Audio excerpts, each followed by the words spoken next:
जय श्री कृष्ण। राधे राधे। आइए बतलाते हैं आपको वीडियो में कि आप कैसे 100 सेरी के दान का नियम ले सकते हैं मकर संक्रांति के लिए।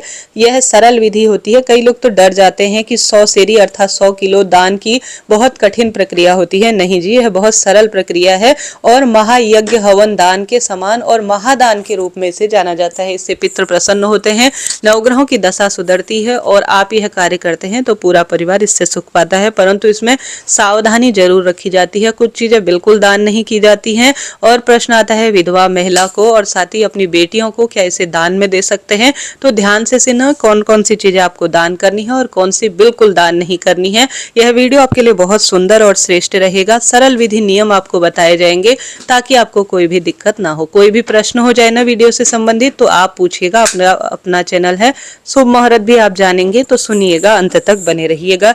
देखिए, दान पुण्य मकर संक्रांति से कई तरह के नियम लिए जाते हैं। उसमें से सबसे श्रेष्ठ नियम है 100 सेरी के दान का नियम। अगर आप एक बार 100 चीजें दान कर चुके हैं तो उत्तम है। अब अपने पति के नाम से आप दान करवा सकते हैं या आपके घर पर पति बच्चे कोई ना कोई हमेशा हारी बीमारी, बार बार दुर्घटना या किसी न किसी स्वरूप में परेशान रहते हैं तो संकल्प लेकर आप उनके नाम से भी दान करते हैं तो निश्चित रूप से दान करने योग्य भगवान ने आपको बनाया है। तो निश्चित रूप से इस मकर संक्रांति से आप दान कर सकते हैं। अब मकर संक्रांति इस बार जैसा कि आप जानते होंगे 14 तारीख को है, परंतु इसके पुण्य काल का जो समय रहने वाला है दान पुण्य का वह 3 बजे बाद है।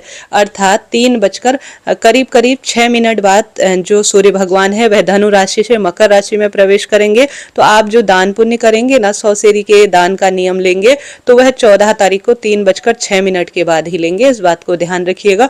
15 तारीख को भी आप दान कर सकते हैं, परंतु जो 14 तारीख को 100 सेरी के दान का नियम लेंगे वह 3 बजकर 6 मिनट के बाद ही लेंगे, जब चंद्रदेव सूर्य भगवान राशि परिवर्तन कर चुके होंगे। ठीक है जी, यह बात हो गई। अब कौन कौन सी चीजें दान की जाती है। सबसे पहले तो 100 सेरी में सबसे पहले जो दान किया जाता है वह किया जाता है चावल का दान और खिचड़ी का दान, काले तिल का दान और गुड़ का दान। 5 चीजें दान करने से शुरुआत की जाती है। 1 किलो और जो है सबसे पहले तिल दान किए जाते हैं। दूसरे स्थान पर 1 किलो तिल दान करने के बाद दूसरा दान किया जाता है गुड़ का। तो आप 14 तारीख को 1 बजे बाद 5 चीजें दान कीजिएगा सबसे पहले। अखर कहने का अर्थ है मकर संक्रांति के दिन से दान करने की शुरुआत की जाती है। तो मकर संक्रांति के दिन आप 14 तारीख को 3 बजे बाद 3 बजकर 6 मिनट के बाद संक्रांति के दिन दान करने का नियम प्रथम बार लिया जाता है, जो कि सबसे ज्यादा फल देता है और प्रथम दिन 5 चीजें दान की जाती हैं। तो आप 14 तारीख को और 15 तारीख को सबसे पहले 5 चीजें लीजिए। सबसे पहले जो 5 चीजें दान की जाती हैं वह गुड़ का दान किया जाता है, तिल का दान किया जाता है, चावल का दान किया जाता है, हरे मूंग की दाल को दान में दिया जाता है क्योंकि इनसे बनती है खिचड़ी। आप 1 किलो घी भी दान कर सकते हैं, यह भी बहुत महत्वपूर्ण है। इसी से खिचड़ी बनती है। इन सभी चीजों का नवग्रहों से संबंध है। जैसे घी का संबंध चंद्रमा से होता है, काली उड़द या जो दाल आप दान करते हैं खिचड़ी के प्रयोग में, जो हमारी काली दाल होती है वह शनि राहु से संबंधित होती है। चावल का संबंध चंद्रमा से होता है, राहु से होता है। ऐसी स्थिति में इन चीजों का दान का अपना एक महत्व है। तो पहले दिन आप काला तिल, गुड़, चावल को प्रयोग में लेंगे तो दान के लिए इन चीजों को आप निकालिएगा सबसे पहले दिन। ठीक है, पहले दिन खिचड़ी में जो चीजें पड़ती हैं उन चीजों को दान में लेना है। गुड़ भी लेना है, सुहाग सामग्री भी आप ले सकते हैं। ठीक है, तो इनकी संख्या 1-1 किलो लेनी है। किसी एक स्थान पर आप लिख लीजिए कि 108 चीजें मैं ये दान करूंगी। तो आप सरल तरीके से पहले दिन शुभ वस्तु दान करें। कहाँ दान करना है यह प्रश्न आता है, तो आप अपने नंद को दान कर सकते हैं, किसी मंदिर में दान कर सकते हैं, जहां हवन होता हो वहां दान कर सकते हैं, किसी शनि मंदिर में दान कर सकते हैं, पंडित पंडिताइन को दान कर सकते हैं, अपने अड़ोस पड़ोस में सभी को आप दान कर सकते हैं। भूल कर भी यह चीजें अपनी बेटियों को नहीं दी जाती हैं, इस बात का ध्यान रखें। पाने योग्य देवरानी, जेठानी, अपने पड़ोसी। कई बार प्रश्न आता है दीदी विधवा नारी को दे सकते हैं? बिल्कुल दे सकते हैं, वह इंसान है। शास्त्रों में ऐसा कहीं नहीं लिखा है कि विधवा नारी को चीजें नहीं देनी चाहिए। बिल्कुल आप दे सकते हैं, परंतु इस बात का ध्यान रखिए कि सबसे पहले तो आप शुभ जो चीजें होती हैं जो मैंने बताई उन्हें पंडित जी को दे दीजिए। फिर आप सभी जो है सुंदर रूप में अन्य जो भी व्यक्ति मिल जाए, जैसे सौभाग्यवती महिलाएं, पंडिताइन, इनको दान दे दीजिए। फिर आप गरीब, जरूरतमंद और जो आपके घर पर काम करने वाली आती हैं, अपने सगी संबंधी, सभी को दान में दे सकते हैं। कोई ऐसी दिक्कत की बात नहीं। पहले शुभ चीजें दान कर दीजिए, शुभ लोगों को दान कर दीजिए, फिर सबको दान किया जा सकता है। कोई चिंता टेंशन की बात नहीं है। अब इसमें सब जो भी घर की चीजें काम में आती हैं वह सब दान में दी जा सकती हैं।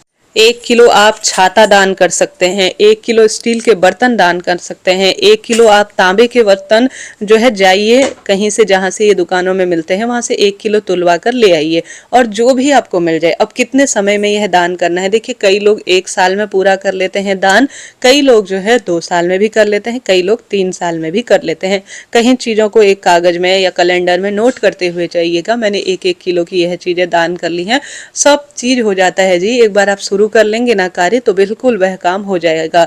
आप एक स्थान पर जैसे प्रथम दिन 5 चीजें दान करते हैं ना, तो उनको भगवान के समक्ष रखें, प्रार्थना करें कि हे श्री नारायण, हे महादेव, हे सूर्य भगवान, हे माता गौरा, हे गणेश जी महाराज। पंच देवताओं का ध्यान करें, दाहिने हाथ में थोड़ा सा जल लीजिए, जल को 3 बार उन वस्तुओं के ऊपर से घुमाकर जमीन पर छोड़ दीजिए। यह कल्पना कहते हैं, या इसे आप सरल भाषा में संकल्प लेना भी कह सकते हैं दान के रूप में।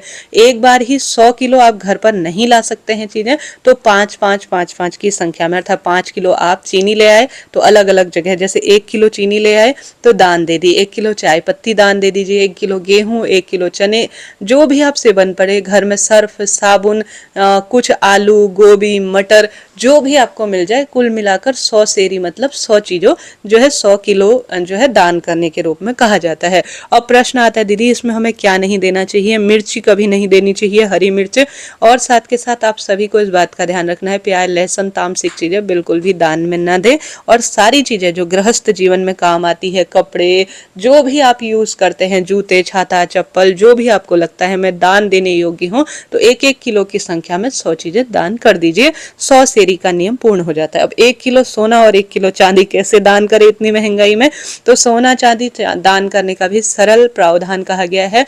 जो है सोना तो स्वर्ण समान जो चने की दाल होती है उसे कहा जाता है, उसमें छोटी सी एक कोई भी सोने का छोटा सा 400-500 1000 2000 का जितना अपनी क्षमता है, कोई सोने का छोटा सा टुकड़ा लाकर 1 किलो सोना मानते हुए चने की दाल को आप दान दे दीजिए, किसी को भी दान दे सकते हैं। अब 1 किलो चांदी दान कैसे दिया जाए, आप 1 किलो चावल खरीद कर ले आइए, उसमें थोड़ा सा एक जितना भी आपने जितनी बिछिया हो जाए, कोई पायल हो जाए या जो भी आपसे हो जाए वह आप जो है चावल में रखें, और 1 किलो यह मैं चांदी दान कर रही हूँ, 1 किलो मैं सोना दान कर रही हूँ, ऐसी प्रार्थना करके आप कहीं भी दे आइएगा। इस तरह से 100 सेरी का यह नियम लिया जाता है।